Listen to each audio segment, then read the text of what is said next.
Hi, everybody. I'm Megan Torrance from Torrance Learning. Hi, Matt Kliewer from Torrance Learning. And we would like to share with you zapoli. So zapoli is a tool that we created a few years ago in order to help people get more value and more data out of xAPI without having to be software developers themselves. So I am not a software developer. Matt is, and the goal here has been to basically take all the work that a software developer will do for you in an xAPI context and bake that into a simple and easy to use wizard that helps you get great data without having to go back to school and learn to code. So let's take a look. So we call it zapoli. Zapoli is a statement builder. Right now, it is available for Articulate Storyline, and Matt is working on additional functionality for zapoli that'll come out in 2021. But today, we really want to focus on Storyline. And so if you think about it, there's so much information that can be available from a standard e-learning course. And while xAPI has lots and lots of really great benefits that happen outside of e-learning, outside of the learning management system, quite honestly, most of us in instructional design are going to start with our e-learning because it's the tool we already have. It already has a publish to xAPI feature, and it's something we can get our hands on without having to make a budget request. Once we get beyond that, right, we need to prove ourselves in e-learning, then we have often a better case to move beyond that. So once again, my name is Megan. I'm not a software developer. Matt is going to pick up in a few minutes. He is a software developer. And so what we'd like to do is really create the two sides of how you need to get xAPI working in your e-learning courses. So I'm going to start with the why. This is a sample e-learning course. It has that awkward white blank in the upper left-hand corner here because we took the client's logo out of it. And if you think about it, in SCORM, with your e-learning courses, you're only getting some really, really basic, boring data about that course. Did they complete it? Where's their bookmark? How long did it take? How did they score on the quiz? But what if you had a screen like this, where you wanted at the beginning of the course to ask your learners, why should people do coaching? And so this is a course for sales managers on how to coach their teams. And the question here is, right, why would you coach? The goal of the course, among other things, is to get sales managers to think differently about their coaching work. So we ask this same question later on. So here in this early on screen, we're asking them to select things. When they select them, they turn yellow. And at the end of the course, we bring back the same things with the yellow ones selected. And then we want to see that managers have changed their opinion on why they would coach based on what they learned in the course. Of course, you and I know that if this is a course that is published for SCORM that's sitting in the learning management system, you and I will never figure out what people actually click here. Right? It's a mystery because SCORM doesn't know that. With xAPI and with this course, what we're able to know is, what do people click on this screen? What do people unclick before they move on? Right? And at the end of the course, what are the changes? And so we actually have a visualization in the Learning Record Store that shows us the change over the course of the course, to borrow a phrase, in how people's attitudes have shifted. Pretty cool stuff. So what about this? This is your standard, click to reveal interaction here. I can click on the 6 steps. I get a little bit of text at the bottom. Wouldn't it be awesome to know, do people click on all 6 steps? What order do they click on the steps? Do they go back any? What percentage of people click on all of them versus 5 of them or 4 of them? And if this is an unlocked slide, you will never know that in SCORM. And with xAPI, I can tell you what order they clicked, how many they clicked, how long they stayed on each one. Pretty cool. I can also tell you how many people clicked the See Example in the lower right-hand corner of the screen that maybe even you missed. That's super informative for us as instructional designers and experienced designers to know, is that a useful placement of the example? So here's another one, right? Great screen. On here, I am listening to different managers talk, and I'm choosing, is this coaching or inspecting? I'm getting some feedback. Once again, SCORM isn't going to tell me anything about this except that I visited this page, but there's so much going on here that I want to know. Are people experimenting and clicking the wrong answer before the right answer? Are they getting all the right answer and moving forward? And maybe this isn't just that challenging at all. There's so much here that we're missing in SCORM. And then here's my favorite part. Okay, so there's this extended interaction. How would you coach Mike? So you can click this yellow button and you can observe, or you can listen in on Mike and his call. You can click this multiple choice question, right? And the multiple choice question, you could get that information out depending on the version of SCORM that you're using and the ability of your LMS to actually report that. But how do you know if people listen to the call, or how often, or how many times, or how long they stayed with it? Who knows, right? But then it gets interesting, because then what we're going to do is we're going to ask people, this is later in the course, right? We're asking them to come up and provide a generative answer here and free text entry, their own response for how would you coach Mike? Remember, in SCORM, we don't get this information out. With xAPI, I know that all but 3 of the nearly 180 managers that took this course actually typed something meaningful in here instead of just running their fingers on the keyboard long enough to be able to get to the submit button. I know that when we provided them feedback after, another half dozen of them even changed their answers. And when you think about it, these managers clearly don't know that we as instructional designers don't know what they're entering in here. But with xAPI, we can extract this. We can read this. We can see, are people picking it up? We could, especially if we had a large number of them, we could put this into a sentiment analyzer and start reading, right, machine reading into the answers, and then starting to use that correlated against any of the other activities in the course, or even better, on the job performance afterwards with people's managers. Now, remember when I said you can't tell what's happening on any of these screens with SCORM?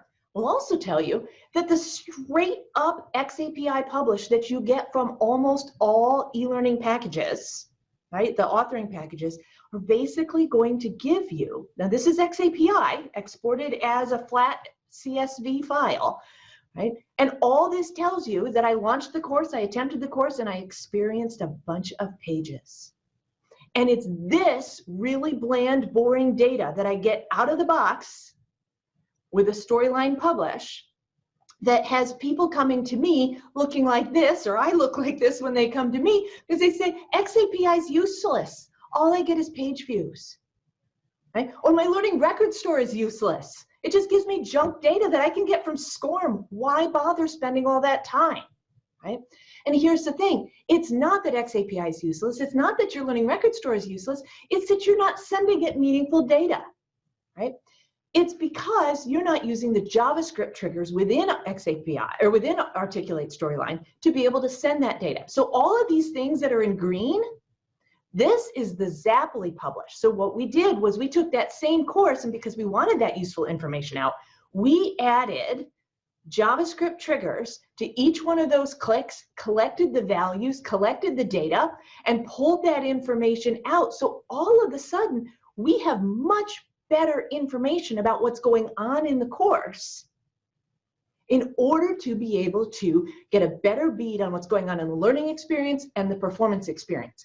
The trick is that the vast majority of instructional designers are not also JavaScript developers. And in order to be able to get that value out of the course, you need to be able to use that JavaScript. So that's why we created Zappoly, to make it easy. It's like a wizard, and Matt's going to show you in just a moment here. It's a wizard that you can use to generate the JavaScript to put into a trigger so that you can start getting that same kind of great data. Matt, I'm going to turn it over to you. All right, thanks, Megan. So what I'm going to do first is show an example course that we're going to kind of use as an example as we go through here. So it's just using SCORM Cloud. So this is a course I created just to show some basic examples. So we have a course here with a begin button. We click that. We have this sort of tabbed interaction, which is kind of like what Megan showed, is sort of a click to reveal type of thing. So you click these headings, sections, shows different text. And then there's some text entry and a slider and a radio button, different form elements. Now this is something that, you know, typically in Storyline, if you're doing a quiz, you can only have one type per page, but since this is sort of just completely free form, we can just put multiple input types on one page. And then basically just exiting the demo. So that's just so we can show what we're going to be looking at here. So we had a completion. If we go back in here and look, we can see that we answered several different things. These are the zapoli. The experienced is what Storyline will give you, and then these answered that we put in here are from our zapoli statements. So let's go over to zapoli. I'll go back here. So when you log into zapoli, you'll come to this page where you have on the left side you have projects. So the way these projects are created, the highest level is a project. And a project could be seen as something like a course would be a project. You might have something that has multiple things within it, but a logical project would be something like just a course or a module. Within that, you'll have activities. So this is this left side here. So let me go to this pre-baked demo on the left on the side here. We can kind of see some of those. So you see the company name, company size. These are those inputs that we were looking at a minute ago. So each of these is an activity, and you can see each of those activities can have one or more verbs attached to it. So answered company name makes sense here. For the course itself, completed and launched, you can have multiple verbs with a single activity. So something like a course you might have completed, launched, attempted. Some of those you might get automatically from Storyline, but there are various different ways you can use this and add multiple verbs to that. So going back to this demo here, we'll just show how to add a new activity to this. So let's say we were going to add a new button. And I'm just using a button as an example because it's just an easy way to see that somebody clicked a button. You might have several different things you might want to, you might have several different things you want to add activities to and add verbs to. So we'll just say activity is interaction. These are all optional fields. Create that. And then now we see you have a button here. I'll add a statement to that. So here's where you're going to start adding all your different parts to your statement. So at the very basic level, you know, you have actor, verb, object. At the very basic level, you're going to add a verb to this. So, so clicked is not a verb. So this list that you see here as you start to enter in text, this list comes from an official ADL profile server list of verbs. So all those are pre-populated, so you can just look for the one you want to choose. So let's say somebody interacted with this button. This isn't the greatest statement, maybe not the most useful, but yeah, there's, like I say, there's various different ways. Interacted with, you might use this if somebody, say the example that Megan showed before about somebody viewing a hint or an example. Somebody interacted with this example, so you want to know whether people actually viewed this. So you'll see up in the top right here, we have guided mode and open mode. So guided mode is what we're looking at here, where you just go through each step individually. You can also click open mode, which basically opens everything up, and you can just go down through the list. So just to simplify it, we'll just go back to this. So this is what you need at the very minimum. So we have our activity, the actor will come through when you load this into your LMS, and then we added a verb. So we pretty much have a statement. So we'll look over here to the right, you'll notice that as we're entering these and changing these, it's changing this code output to the right. So this is where the JavaScript comes in. And this JavaScript is being created as you, as you add your properties. So basically you can take this code and paste it into a JavaScript trigger in Storyline, and that's how everything gets recorded. So we'll take this simple example, and I'll jump over to Storyline real quick. So this is that same sample project we were looking at. And to say we wanted to add our extra button here. So at its simplest level, you can just add a JavaScript trigger to your item. And in this big blank box, if you've used these JavaScript triggers before, you're familiar with this. It's not the greatest editor. So that's actually another reason why we like to use Zappoly, because you don't have to worry about writing this code and figuring out, oh, did I add an extra bracket, or did I put the comma in the right spot, or is this an array or an object? And if you don't know JavaScript, you don't have to worry about it, because pretty much all of this code is entered in here for you. So you can edit this if you know JavaScript, or you just like to edit things. You can, once you copy it, you can go in and edit the text. But at its easiest, you can just copy this, flip over, and paste that in. If you don't want these comments in, you can delete those. We just sometimes like, because when you come back in here, because right now in Storyline, you can't name a trigger. So it helps to know what this was for, what project it was associated with, what the activity is, when it was made. But this is the meat of it. It's going to send this statement, verb interacted, it's a button. So this is a simplified version of a statement. So what this is going to do is, once we load in the Zappoly loader, it's going to take that code and just automatically generate these statements on the fly. So that's really all you need to do. So now you have this trigger. So when you go to publish this, somebody clicks this button, as long as it's loaded in the LMS and it knows who the actor is, or if it's not loaded in LMS, if you have some way of identifying who the xAPI actor is, which is the user, then you'll know when they click that button, this person clicked this button, and you'll get those statements. So looking at the example here for these form elements, you can see this is all kind of pre-set up. There's several different strategies for doing this. One thing for something like this, where you have multiple inputs on a screen, one strategy I had was just putting everything on a data processing layer. So you can just do all your actions there. I'm getting all the slider information, putting it all in there, and then executing JavaScript. And you can actually put multiple Zappoly statements on one trigger. So it just sends all of those in one big load off to the LRS. So going back to Zappoly real quick. So, once you, I guess I could have said that, but once you go back here and you say, okay, I've got these created, I've got my course created. Generally, you'll create the course content first and then start to add your Zappoly statements in. But once you get all that, you say, okay, I'm ready to publish. I've got all these ready to go. If you go to the publishing tab, so there's a few different methods we have here, and they have instructions on kind of how to go through step by step. The general idea is that there's a few different methods. There's one where you have an LMS that has an LRS with it or is connected to it. So you can check it with your LMS provider, but you upload your course there, and then you don't have to configure the LRS. You don't have to tell it what the endpoint is, where to go. You just load it in your LMS. It does the rest for you.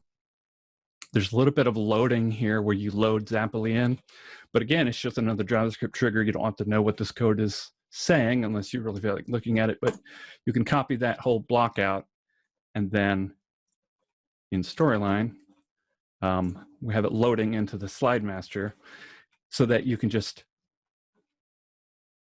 load this whole thing in, and then it would just load itself on every page. And that way you don't have to worry about publishing, then going in and editing your publish, and then making a change, republishing, and having to remember, oh, I have to go back in and change something. So you don't have to worry about editing your post-publish files. You just put that in, publish, and you're good to go.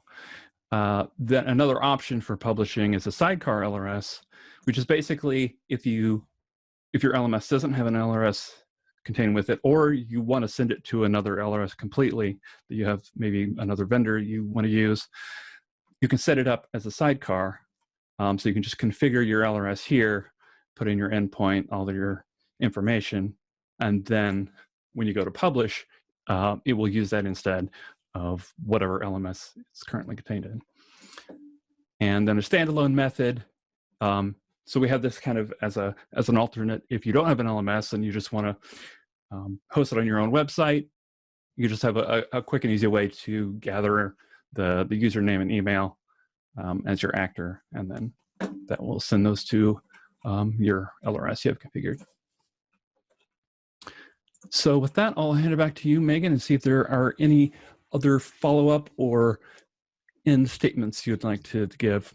Absolutely. Matt, I know one thing that people really like to see is on that screen in your demo storyline where you had somebody enter in their company name, their text, how do I set up a zappoly statement to get the contents of a variable like this, right? So I'm assuming in the storyline, I'm setting this as a variable. How do I get that out into my learning record store? That is a good question, and I kind of skipped over that kind of fast when going through the statements here. But if we go back to, let's go back to our button example, and we'll go into open mode so we can see everything. This is where you're going to enter that in step 2, where you're specifying the result.